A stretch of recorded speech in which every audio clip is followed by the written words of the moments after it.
Hey, what up, y'all? Nurse David here, coming at you from the den. Now, today I'm going to be talking about getting that job in nursing informatics without having to further your education. And I've mentioned this briefly in quite a bit of other videos, if you watch some of mine, that you do not need a master's in health informatics in order to get a job in informatics. This was actually possibly a mistake that I made because for some reason I was under the impression that I needed this degree in order to get a job in this position.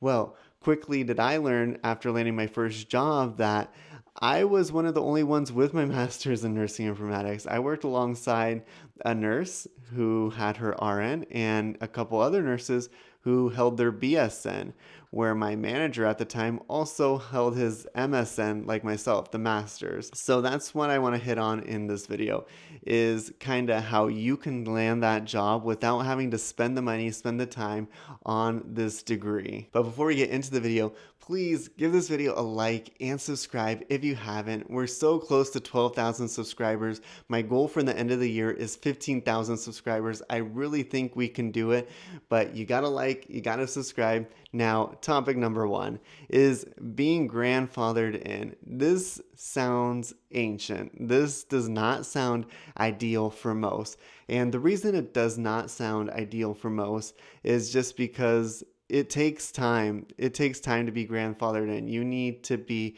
with an organization for some years. And I know my younger nurses out there, like myself, are not about spending years and years in an organization being underpaid just to kind of get into a role. We're all about that fast track. But if you are, or if you have been a nurse for quite some time and you've been in a hospital and you have the opportunity to kind of get involved with the informatics team and get involved with projects, that's a good way to get a job in informatics without your MSN. I've worked alongside RNs, BSNs, I even worked alongside MA, who was holding a job title of analyst informatics, and she was alongside me in my first position. So it is possible this way if you're willing to put in the time. One caveat with this though is grandfathering in, it just doesn't truly work if you're working at smaller facilities, at primary care offices, at nursing homes, just because these places, these little businesses do not have that informatics team behind them.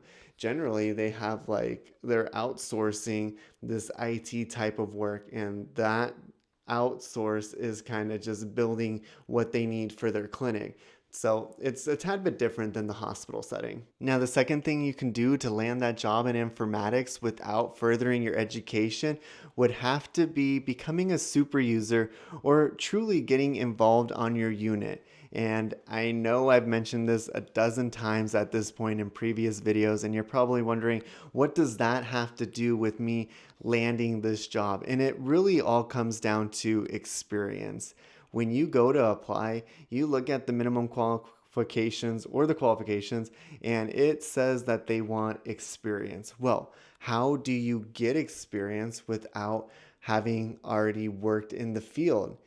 You get experience by stepping up on your unit, taking on projects, precepting other nurses. It shows that you're able to take initiative. It shows that you're involved in the changes. It shows that you're a resource to your unit. And from my own experience, this is truly what helped me through the interviewing process. Because unfortunately, we are all nurses going into this field, but we don't get asked questions about our patient care or how happy a patient was with us. We get asked a lot of questions about project management. What kind of initiatives did you take on your unit? And you don't really get those from your typical bedside shift. So you have to get it somewhere. And you may be wondering, how do I take that first step of becoming a super user? A lot of informatics communications come through as emails for nurses, But if you don't necessarily have time to be reading your emails, because I know the floor is rather heavy, and when do you truly get time to read an email? You could always reach out to your manager. That's kind of what I did. Just see, what can I do to get involved? What kind of projects? What kind of committees? Are there any new grads coming on? So just small things like these, getting that experience is really going to put you a step above others, and it's really going to make you more competitive, especially when you're submitting your resume for these jobs versus people who do have a master's degree. Now, the last tip we'll talk about in getting that position in informatics without having to further your education really revolves around you being able to set yourself apart from those who have experience, from those who have a master's, from those who have been grandfathered in, who have a certification.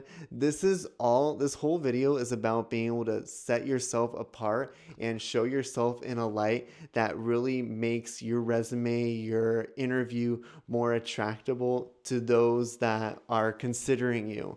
And this may be a hard pill to swallow. It was for myself. And it really has to do with your adaptability and your flexibility. And let's just give you some examples. I left the bedside making 80K a year. My first job in informatics, I had this idea it was going to be great. It was 80K a year. And if you ask me, I got paid less just because I had to commute 5 days a week. I had to buy lunch 5 days a week. So in my mind, even though it was the same, it was less. And this is something I had to be flexible on. At this point, I had done a year of interviews at different facilities and clinics and organizations and been turned down over and over again. At this point, I had done my best to negotiate my pay, but I was still where I was. But I knew that if I accepted this job at 80K a year, my next job, I could get where I wanted to be. And that's exactly what I did. I did not plan on staying at my first job for only 6 months, but the opportunity came around, and I had that experience now where I was able to make that jump. So being flexible in your pay, it may not be for some, but I just want to really just lay it all out there. That way you truly know what to expect and know what you're going up against. Flexibility in terms of your schedule. Working 3 days a week, it's very long days. Yeah, we're leaving that because they're very long, hard days. But when we go to that idea of, wow, now we got to work 5 days a week, it's mind blowing. I know this is what we signed up for, but it still is a hard pill to swallow. And whether they want you to do 8 to 4, 9 to 5, my first job was 8 to 5, 8 to 4:30, just because they did not include lunch. That was difficult for myself, being on site 5 days a week. We hear about these jobs where these informaticists are working remote or in a hybrid type position. Well, my first job, unfortunately, was on site. It was the best experience I could get because it helped me learn so much. But even though I would have liked to have a remote job at the beginning, that's not exactly how it played out. And I just really had to take what I could get in order to get that experience. So just remember that when you're applying, you're putting a resume out there, that you're going against quite a bit of people from different backgrounds, and it really is about setting yourself apart. Take a look at your resume, see how you can truly beef it up, and really make it contoured more to project management initiatives that you've taken, how you've done teaching. Really take that into consideration. That's about it for this video. Make sure you give this video a like and subscribe, and I'll talk to you guys later. Thanks. Bye.